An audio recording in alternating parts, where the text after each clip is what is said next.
Hello everyone, it's George from Ireland. Welcome back to my channel. There's increasing talk of various Western countries sending troops to Ukraine once there's a ceasefire agreement, and they would take up position along that ceasefire line in between the Russian occupied area of Ukraine and the remainder of Ukraine, indeed along the international border as well, and Russia's border with Ukraine and Belarus's border with Ukraine. Because remember, Belarus gave permission for the Russian troops to invade from their territory into Ukraine, and Putin hasn't been able to twist Lukashenko's arm into going to war against Ukraine. This is increasingly mooted as the long-term solution because the trouble is the ceasefire might be just that, when they stop shooting for a few days, weeks, or whatever, and not a permanent cessation of hostilities. Remember, with regard to the Donbass conflict from 2014 onward, there was a Minsk I agreement, the Minsk II agreement, which Russia broke both times. Back then, Putin's designs were more limited, only wanting those areas. He'd already grabbed Crimea at the cost of only 2 lives in March 2014. He thought he might be able to manipulate the elections with enough forced voting, with enough disinformation to get, his pawn back in charge in Kiev. He'd had Viktor Yanukovych a little bit earlier. Didn't quite pan out for him. So then obviously the full scale war. But Western countries have all said they're not going to send troops into combat. Okay. But if the fighting ends, they could go in. But why not send the troops into combat? Well, they don't want their people to get killed. The other thing is, it just wouldn't be a few. They think that will trigger the Third World War. Okay. And Putin will say that means whichever Western countries against us, we got nuclear weapons, blah, blah, blah. So, and the other thing is, when the troops are going in would mostly be from NATO countries, maybe exclusively NATO countries, not all NATO countries, and they wouldn't be under the auspices of NATO. Remember, NATO's 31 countries, and some NATO countries have vociferously opposed this. Turkey's made crystal clear they'd have no part in it. Remember, Turkey's got close economic relations with Russia. Their sister nation is Azerbaijan, which neighbors Russia. They want to ensure cordiality there. They would like to see Russia abandon Armenia, and the row between Armenia and Russia is actually playing into the hands of Azerbaijan and Turkey. So Turkey has made a lot of money by evading sanctions, while helping Russia circumvent sanctions. Remember, Turkey's imposed no sanctions of its own on Russia.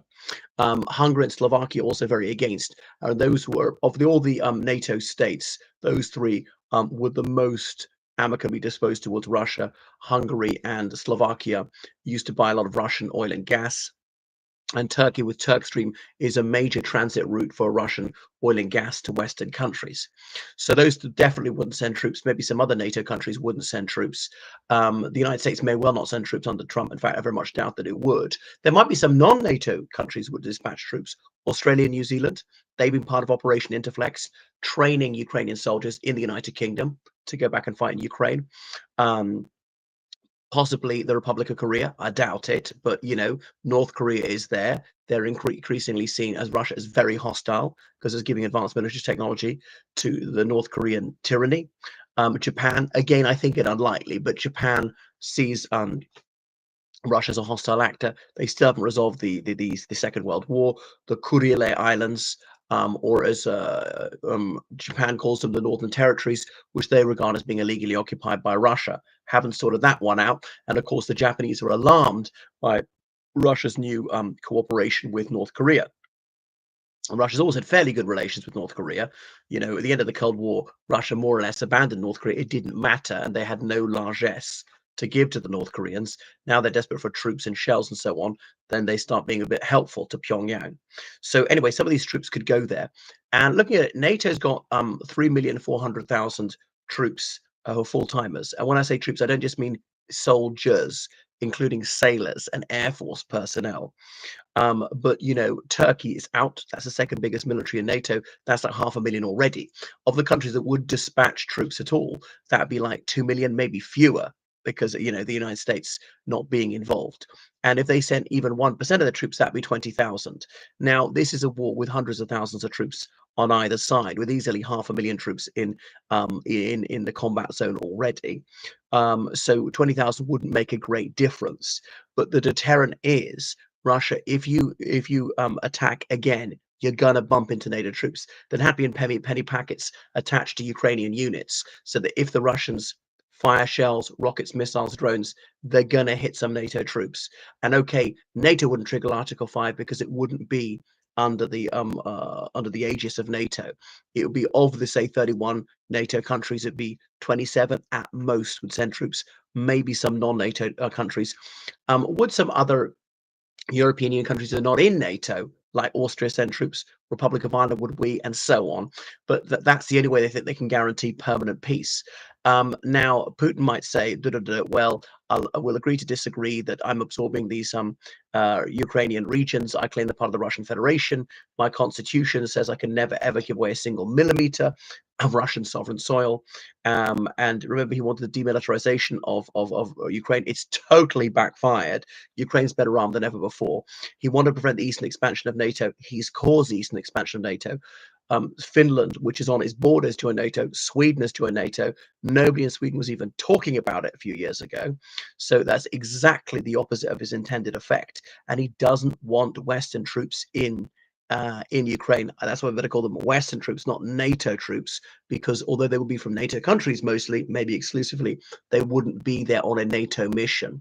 So there'd be some sort of ad hoc group. What would you call it? Would you call it the Kiev Alliance, the coalition of willing countries that might be willing to sign an agreement, a defense pact with Ukraine, something like that.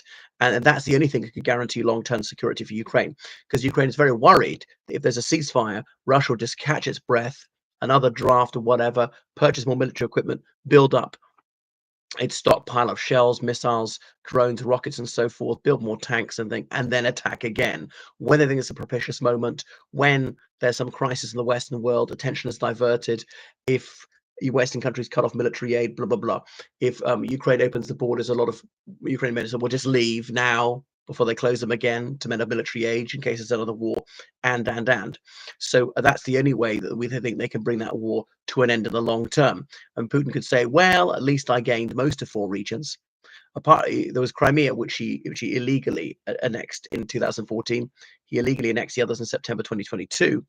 Donetsk, Lugansk, Zaporizhia, and Kherson.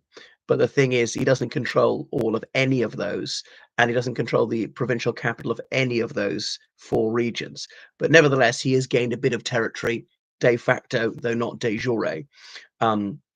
And though he's destroyed a lot of Ukrainian military material, they've got a lot more. So it hasn't achieved his objectives, has achieved something.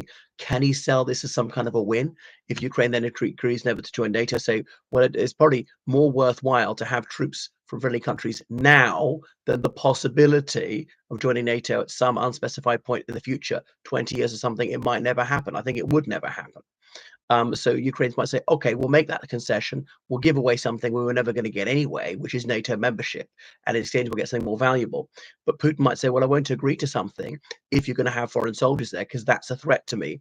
No, Russia's a threat to Ukraine. Russia's invaded Ukraine. Russia's attempted the erasure of Ukraine as a nation, has committed countless crimes against humanity there. So this is, as always, projection, accusing your victim of your own crime, victim blaming. But he might say, I'm not going to agree to this because those foreign soldiers are going to be there. We might say, we'll not put that in the agreement. We'll do it anyway. We're an independent country of the right to formulate our own foreign and defense policy, and we shall. Russia doesn't ask our permission before signing treaties, before forming military alliances. So why should we ask their permission?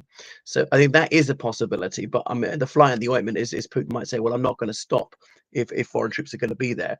Now, he might have to stop. I mean, I think in a year or something, just because the casualties will be so high. And the other thing is his economy might be in their breaking point. But he may at the moment think he's on a roll, that Trump will cut the Ukrainians off, which he might do, that the Ukrainians are close to breaking point in terms of, drafting people. It's very unpopular. Large-scale Ukrainian police raids for people who are evading conscription. Ukrainians are not willing to conscript people under 25, saying, Zelensky says, well, there's no point because they don't have enough weapons for them. All right, but they are more physically fit. You've also got to think of exhaustion of Ukrainian men who've been to the front line for 3 years. Why there's people under 25 who are fighting fit, very fresh, and they could do their bit, relieving other people for R&R or even to leave the armed forces permanently is ridiculous. There's an 18-year-old, he's saying goodbye to his grandfather at the railway station. The granddad's 59, he's going off to the front line, and the 18-year-old is not. And you think, who's going to be more physically capable of serving as a soldier. So this is ludicrous, extending childhood up until 25. Obviously, Ukraine, no country would have ever been able to fight a war successfully if they wouldn't conscript people below the age of 25. So I think having foreign troops in Ukraine is a good idea. The thing is, Putin will say, well, let's test their resolve.